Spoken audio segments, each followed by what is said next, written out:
ಫಲವತ್ತಾದ ಭೂಮಿ ಮೇಲೆ ಸರ್ಕಾರದ ಕಣ್ಣು ಬಿತ್ತ 1200 ಎಕರೆ ಜಮೀನನ್ನ ವಶಪಡಿಸಿಕೊಳ್ಳೋದಕ್ಕೆ ಸರ್ಕಾರ ಮುಂದಾಗಿದೆಯಾ?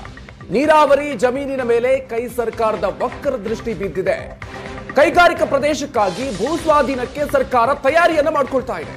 ಸಂಪದ್ಭರಿತ ಭೂಮಿ ವಶಕ್ಕೆ ಪಡೆಯೋದಕ್ಕೆ ಸರ್ಕಾರ ಮುಂದಾಗಿದೆಯಾ? ಹಾಗಾದ್ರೆ ವಿಜಯಪುರ ಜಿಲ್ಲೆ ತಿಡಗುಂದಿ ಗ್ರಾಮದ 1203 ಎಕರೆ ಭೂಮಿಯನ್ನ ವಶಕ್ಕೆ ಪಡ್ಕೊಳ್ಳೋದಕ್ಕೆ ತಯಾರಿಯನ್ನ ನಡೆಸಲಾಗ್ತಾ ಇದೆ.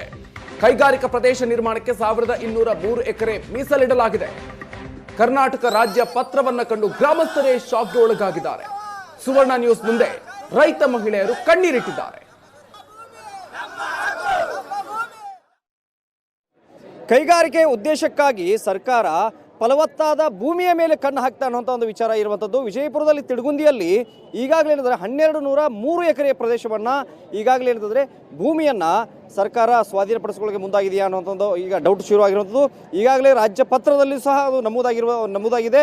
ಹೀಗಾಗಿ ಏನಂತಂದರೆ ರೈತರಲ್ಲಿ ಆಕ್ರೋಶ. ಯಾಕಂದರೆ ಈಗಾಗಲೇ ಆ ಪ್ರದೇಶ ತಿಡಗುಂದಿಯ ಪ್ರದೇಶ ಎಲ್ಲವೂ ಸಹ ನೀರಾವರಿಯಾಗಿರುವಂಥದ್ದು, ಸಾಕಷ್ಟು ಒಕ್ಕಲುತನಕ್ಕೆ ಯೋಗ್ಯವಾದ ಭೂಮಿ ನಿರ್ಮಾಣ ಆಗಿದೆ. ಆದರೆ ಇಂಥ ಸಂದರ್ಭದಲ್ಲಿ ಸರ್ಕಾರ ಕೈಗಾರಿಕೆಯ ಉದ್ದೇಶಕ್ಕಾಗಿ 1203 ಎಕರೆಯನ್ನು ಸ್ವಾಧೀನಪಡಿಸಿಕೊಳ್ಳೋಕ್ಕೆ ಮತ್ತು ಕಡೆಗೆ ಸರ್ವೆ ಕಾರ್ಯಕ್ಕೆ ಈಗ ಮುಂದಾಗಿರುವಂಥದ್ದು. ಹೀಗಾಗಿ ಏನಂತಂದರೆ ಇಲ್ಲಿ ಆಕ್ರೋಶ, ಸಹಜವಾದಂಥ ಆಕ್ರೋಶ ಈ ತಿಡಗುಂದಿ ಮತ್ತು ಸುತ್ತಮುತ್ತಲ ಗ್ರಾಮಗಳ ಜನರಲ್ಲಿರುವಂಥದ್ದು. ಸಾಕಷ್ಟು ಜನ ನನ್ನ ಹಿಂದೆ ಇದ್ದಾರೆ, ರೈತರು ಬಂದಿದ್ದಾರೆ, ಮತ್ತು ಕಡೆ ಆ ಊರಿನ ಗ್ರಾಮಸ್ಥರಿದ್ದಾರೆ.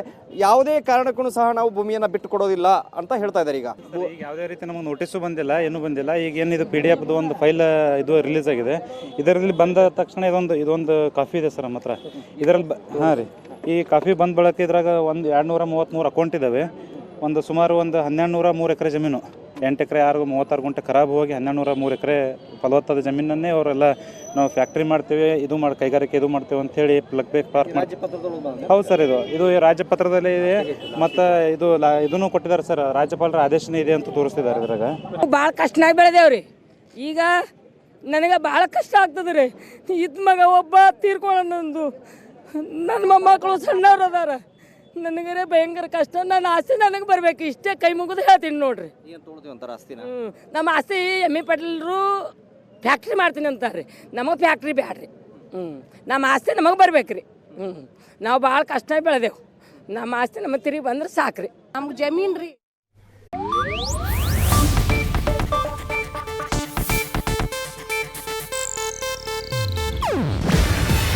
ಇದು ಏಷ್ಯಾನೆಟ್ ನ್ಯೂಸ್ ನೆಟ್ವರ್ಕ್ ಪ್ರಸ್ತುತಿ. ನೀವು ನೋಡ್ತಿದ್ದೀರಾ ಏಷ್ಯಾನೆಟ್ ಸುವರ್ಣ ನ್ಯೂಸ್.